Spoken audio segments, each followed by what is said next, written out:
রামনবমীতে রাম ভক্তদের মাননীয়া কি বলে অপমান করলো আসুন দেখি। কাল রামনবমী আছে, শান্তিতে পালন করবেন, যেন কোনো রকম অশান্তি না হয়, কোনো দাঙ্গা যেন কেউ করতে না পারে চক্রান্ত করে। বা দিদি কি উচ্চ বক্তব্য আপনার। আপনার বক্তব্য অনুযায়ী রাম ভক্তরা চক্রান্তকারী, গুন্ডা, দাঙ্গাবাজ, তাই না? বলছি দিদি, রামের কথা শুনলে আপনাদের এত ফাটে কেন? আপনারা কি ভূতপেত নাকি? রামনবমীতে রাম ভক্তদের শুভেচ্ছা দেওয়া তো দূরের কথা, তাদেরকে আপনি গুন্ডা, দাঙ্গাবাজ বলে আখ্যা দিচ্ছেন। বাহ! বলছি দিদি, সমাজের দুটো শ্রেণীর লোককে আপনি দু চোখে দেখেন কেন বলুন তো? অন্য শ্রেণীর রেলি, উৎসব, অনুষ্ঠানে আপনি নিজে গিয়ে জমিয়ে ভুরি ভোজ করেন, ভালোবাসার আদান প্রদান করেন,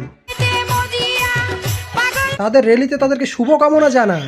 কিন্তু রামনবমীর রেলি বের হলে আপনাদের ফেটে ফুটো ফুটো হয়ে যায়। আপনাদের বিশাল পুলিশ বাহিনী রাস্তায় দাঁড়িয়ে থাকে রামনবমী আটকানোর জন্য। মন্দিরে ধ্বজ লাগাতেও পুলিশের বাধা।